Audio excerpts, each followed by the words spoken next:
Teman-teman, saya ingin sharing soal diet yang paling manusiawi. Kok ada kata manusiawi? Karena tidak memaksa dan nanti hasilnya akan langgeng. Kenapa? Nanti ketika kamu sudah ikuti, pasti kamu akan berkata, oh iya juga ya, memang harusnya begitu. Apa yang saya sharingkan ini sudah saya lakukan dan memang menghasilkan. Tapi penurunan berat badan perlahan-lahan loh ya. Anda harus mengerti bahwa orang naik berat badannya itu bertahap. Turun juga harus bertahap. Berat badan naik bertahap, turun mau cepet-cepet. Itu nggak alamiah, nggak manusiawi. Emang mau donor daging, langsung hilang dagingnya. 1. Cara diet yang paling manusiawi adalah jangan hilangkan kenikmatan makanan sama sekali. Jangan dihilangkan. Orang yang ketika ingin langsing, semua yang enak-enak dia nggak mau makan. Itu tidak benar. Betul, kita harus mengurangi makanan-makanan yang tinggi kalorinya, yang tinggi karbonya. Karena kita kan nggak terlalu banyak kerja fisik. Palingan hanya kerja jemari, atau bahkan hanya kerja jempol doang. Menghusap layar turun naik, ngecek timeline, ngecek IG, lihat-lihat TikTok, dan lain-lain sebagainya. Saya menggunakan contoh saya sendiri. Saya tidak mau mengajarkan, sharingkan hal-hal yang tidak saya praktekkan. Seperti kita tahu, hampir semua kita penyuka nasi, sangat menyukai nasi putih. Saya sudah 4 tahun tidak makan nasi putih sama sekali. Saya berhenti makan nasi putih karena saya tahu saya naik berat badannya karena nasi putih. Saya berpikir makanan apa yang bikin kenyang tapi nikmat. Tetap kita mencari kenikmatan. Jangan kalau diet itu nggak mau makan yang karbo tinggi, terus penggantinya nggak nikmat sama sekali juga. Nah, akhirnya saya menggunakan tahu. Jadi di lemari es saya pasti ada tahu. Karena itu bisa yang dadakan. Kalau nggak sempat dioseng atau diproses masak yang lainnya, saya rebus pakai air panas agar mateng. Ya udah, tahu itu tanda petik jadi nasi saya, jadi pengenyang saya. Saya makan tahu sama sayur. Saya makan tahu sama daging. Awal-awal menderita nggak mas? Nasi diganti tahu. Kebetulan ya, saya tipe yang beradaptasi tuh cepet. Nggak yang cengeng gitu loh. Aduh gimana ya, nggak makan nasi kangen, nggak makan nasi lapar.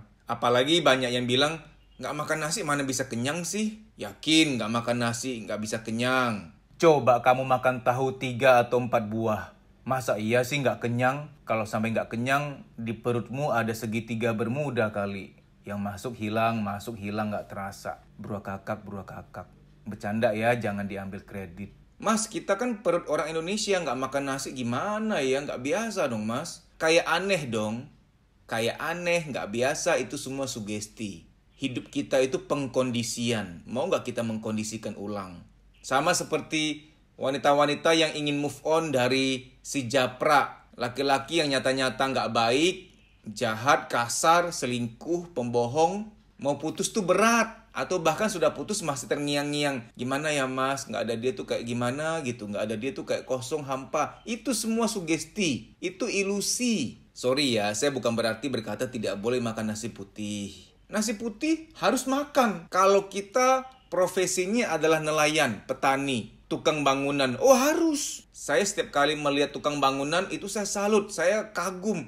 Hebat dia bapak itu, luar biasa kerjanya. Mereka makan nasi padang sehari 3 kali pun nggak masalah. Logika, karena bakar kalorinya kayak apa coba? Maka nggak ada tukang bangunan yang obesitas. Karena terbakar habis. Lah kita ini hanya main jari, main laptop, main komputer. Kalaupun gerak ya hanya ke toilet, pergi ke kafe, menerima undangan teman untuk gibah. Apanya yang dibakar? Mas, kalau saya campur olahraga gimana mas? Saya nggak usah ngurangin nasi. Bagaimanapun pemasukan harus dijaga. Olahraga terbakarlah kalorinya sekian. Tapi habis itu 1 jam kemudian minumnya apa? Es teh manis, makan nasi goreng, ngemil bakso ngemil. Kakak. Olahraga harus, tapi apa yang masuk dijaga juga. Kalau bisa sama dengan yang keluar. Itu kalau mau hidup normal, menjaga berat badan. Tapi kalau mau langsing tentu saja yang keluar harus lebih banyak. Nah kembali ya, jadi nasi putih saya ganti tahu. Kalau kamu bisa praktekkan, jalankan. Kalau nggak bisa, jangan dipaksa. Ingat, harus manusiawi. Manusiawi artinya alamiah secara proses manusia, jangan dipaksa. Dan mungkin di setiap orang berbeda-beda. Satu lagi, saya itu penyuka mie instan rebus. Tapi setelah saya teliti, yang bikin saya menikmati itu kuahnya. Saya berpikir makanan apa ya yang nikmat juga dan dia bisa menggantikan mie instan. Karena saya tahu yang bikin berat badan saya naik gak turun-turun selama sekian belas tahun ya karena dua hal ini. Nasi putih sama mie instan. Akhirnya saya ketemu. Ternyata kembang tahu dimasak kuah. Wih, itu sama enaknya dengan makan mie instan. Ini versi saya loh ya. Itu bagi saya tuh sama nikmatnya dengan makan mie instan. Lihat orang makan mie instan, ngiler. Kembang tahu saya masak, kasih kuah, kasih bumbu jamur. Kalau ada ayam, kasih ayam. Wih, enak banget. Saya menggantikan. Ini cara diet yang paling manusiawi. Kita tidak membuang kenikmatan. Karena nggak bisa dipungkiri. Otak kita pengejar kenikmatan. Itu alamiah.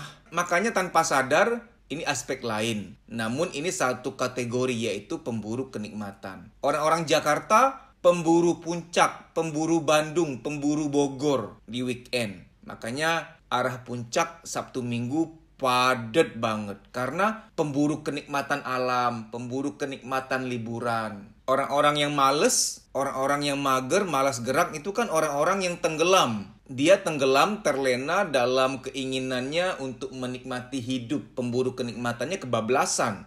Sampai-sampai tiap detik mau menikmati hidup. Nggak mau repot, nggak mau kerja, nggak mau berusaha. Bercanda ya, jangan diambil kredit. Jadi sekarang begini, cari tahu makanan apa yang kamu tuh doyan banget dan kamu tahu itu memang karbonya tinggi. Pikirkan baik-baik.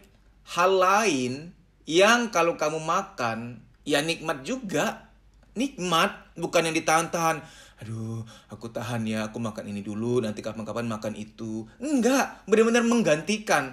Bukan yang hanya untuk buat kamu menahan sementara. Karena segala bentuk diet yang bersifat paksaan. Jangan makan itu, jangan makan itu. Nanti naik berat badanku. Segala bentuk-bentuk seperti ini, yakinlah langsingmu tidak langgeng. Beneran, karena dipaksa-paksa. Satu lagi, saya taruh paling akhir. Karena ini nggak gampang. Kembali lagi ke doktrin bahwa kita biasanya begini, biasanya begitu. Saya sangat menghindari makan malam. Awal-awal berat, oh iya betul, seperti pikiran Anda sekarang. Nggak makan malam, gimana mas mau tidur kalau perut lapar? Nah ini, Anda sebenarnya bisa tidur tanpa merasa lapar. Stok sayur hijau. Malam hari ketika lapar, kalau versi saya rebus sebentar, saya makan. Walaupun ada yang bilang sebaiknya yang hijau mas. Nah, cuman kan begini, ini kan cara yang paling manusiawi. Saya sukanya direbus, karena bagi saya itu lebih mudah dimakan. Kalau makan yang hijau banget, yang nggak dimasak bisa. Tapi ada jenis sayuran tertentu saja. Lagi-lagi jangan terpaksa, harus sesuai dengan kenyamanan kita. Kan manusiawi, cara yang paling manusiawi. Nah, jadi makan malam sangat saya hindari. Ya sesekali makan malam itu hal-hal yang tanda petik apa boleh buat. Misalkan menghadiri undangan teman yang lagi hajatan sunat revisi. Ya apa boleh buat. Kita kan ikut bergembira, kita ikut menikmati makanan yang dihidangkan. Itu sesekali ya, 3 bulan sekali ya. Tapi kalau bisa saya benar-benar yang nggak mau makan malam. Kenapa? Saya punya teman dokter. Beliau mengatakan makan malam sebenarnya memang tidak sehat. Karena jam 10 malam itu perut sudah harus kosong dan sudah harus mulai detoksifikasi, detox. Liver, ginjal, dan organ-organ dalam lainnya sudah harus memulai detox. Kalau kita makan jam 6, jam 7 malam, 6 tambah 5, 11. 7 tambah 5, 12. Kok ditambah 5? 5 itu proses normal pencernaan makanan. Jadi kalau jam 8 malam kamu makan nasi goreng, 8 tambah 5, 13. Jam 1 malam baru kosong perutmu. Mas Dedi tadi bilang suruh makan sayur, apa bedanya? Saya walaupun jam 7 malam makan sayur, itu beda. Sayur itu oleh perut mudah dicerna. Sayur, buah itu oleh perut mudah dicerna. Beda kalau makan daging, nasi ya. Walaupun nasi itu lembut di mulut, tapi di perut beda cerita. Pencernaannya bisa lama. Pencernaan di perut nggak seperti yang kita pikir. Secara logika kan sayur itu kan malah di gigi itu gigitnya repot. Lama ngunyahnya. Nasi malah ya cuma 1-2 kali kunyah udah bisa ditelen. Ya itu di perut berbeda sistemnya. Malah sayur lebih mudah dicerna. Jadi coba pelan-pelan. Makan malam mulai dikurangi, nanti lama-lama dihindari. Mas tapi lapar, banyak cara. Siap sedia buah. Saya itu kalau malam hari lapar, buah biasanya. Makan nanas, apel. Sayur yang paling praktis saya pakai timun. Timun itu menyegarkan bagi saya. Nggak cuma dapat kenyang tapi seger gitu loh badan rasanya. Sayur atau buah di malam hari. Atau ya jangan digabung. Karena harusnya makan sayur dan buah nggak boleh bareng. Contoh, kamu makan apel, habis itu kamu makan sayur, makan sawi. Nggak boleh gabung. Sayur, buah-buah. Sayur aja atau buah aja. Malam hari memang jangan makan terlalu banyak. Ini juga untuk kesehatan. Kamu akan awet muda bila kamu jam 10 ke atas sudah mengosongkan perut, sehingga proses detox itu berjalan lancar. Lihat deh, nanti lebih awet muda, nggak gampang sakit. Kenapa? Jam 10 ke atas kamu sudah mencutikan. Organ pencernaan kamu, organ dalam kamu cuti, sudah off. Nah, bagaimana agar jam 10 ke atas perut sudah kosong? Mengosongkannya dari sore, jam 5 kamu terakhir makan. Saya sih biasanya setengah 5 atau jam 4. Saya menyebutnya makan sore bukan makan malam. Itu pun tetap saya jaga nggak yang berat-berat. Tahu sama sayur, tahu sama daging. Jam 8 nanti lapar, ya udah buka lemari es, lihat ada apa. Ada sayur hijau, saya rebus sebentar, saya makan. Ada buah, saya makan buah. Lapar hilang, nggak mungkin kamu habis makan buah masih lapar. Ini hal yang sudah saya praktekkan. Kamu yang pernah ikut training saya 11 atau 12 tahun lalu, yang masih di Kemayoran, yang di situ aja terus lokasi trainingnya. Kamu pasti tahu dulu saya segemuk apa. Dan sekarang lihat perbedaannya. Saya tidak menjanjikan turunnya berat badan dengan cepat. Itu nggak realistis, itu tidak manusiawi, dan hanya soal waktu akan naik lagi. Kenapa? Karena membuang kenikmatan. Karena polanya salah. Mas sesekali boleh nggak makan nasi? Pengen makan nasi goreng, pengen makan Indomie, pengen makan mie instan. Kalau saya sih orangnya gini ya, pengennya totalitas. Sama kayak kita kalau mau move on dari mantan, jangan yang sesekali chatting, nanya kabar. Nggak totalitas dong. Kecuali saya suruh kamu jangan makan yang nikmat-nikmat lagi. Semua yang nikmat tidak boleh. Kita harus melepas keduniawian. Nah itu juga salah. Orang kalau nggak ada kenikmatan ya nggak bisa. Kan saya memberikan kamu pilihan-pilihan. Cari kenikmatan makanan yang lain. Supaya kamu tetap bisa menikmati. Ingat ya, dalam segala bentuk move on, sebaiknya tidak terpapar sama sekali. Kamu yang pengen move on dari mantan, jangan terpapar sama sekali. Story-nya jangan muncul lagi di beranda kamu. Ya IG-nya kamu unfollow, WA-nya kamu hapus. Karena begitu tahu bahwa WA-nya masih ada nih di kontak nomor HP-ku. Kayak nggak totalitas gitu loh. Orang kalau mau move on dari mantan, sesekali masih chatting, sesekali masih stalking, nggak akan langgeng, beneran. Mau move on dari apapun benar-benar lepas. Lepas dari paparan. Sekali kamu makan nasi goreng lagi, enak banget ya, ya ampun. Ya udah, besok lusa, nggak apa-apa lah sesekali ini. Yang penting kan nanti olahraga. Olahraganya kamu tolong dibantu juga dengan mengontrol asupan kalori yang masuk. Supaya olahraga kamu itu terbantukan. Olahraga tetap memang harus dibantu dengan menjaga makanan. Baik demikian ya, semoga ilmu ini bermanfaat. Terima kasih. Kamu bisa follow Instagram saya, deddysusanto.pj_official.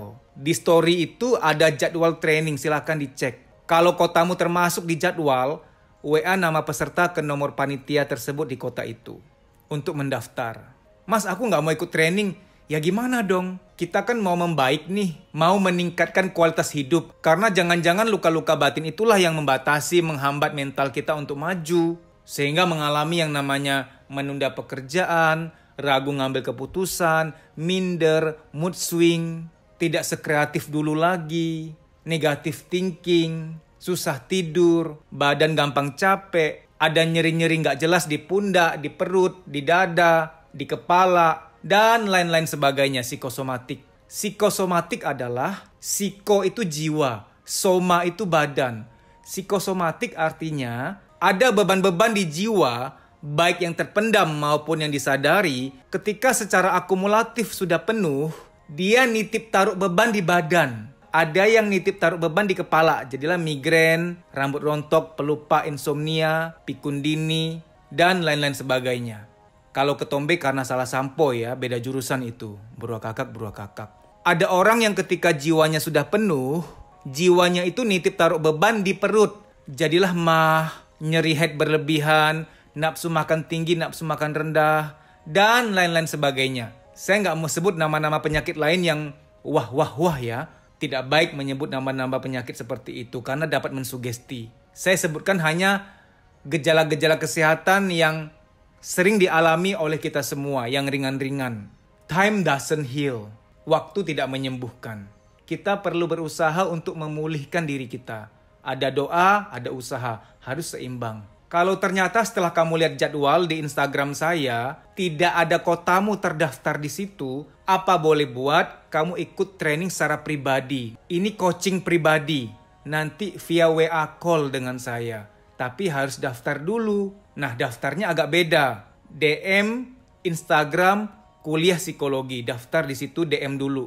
Bilang bahwa kamu mau daftar training private, coaching private. Tapi saya harus sampaikan ya, bahwa training publik itu jauh lebih melegakan dibanding terapi personal. Beda. Bisa 5-20 kali lipat rasa lega dan plongnya.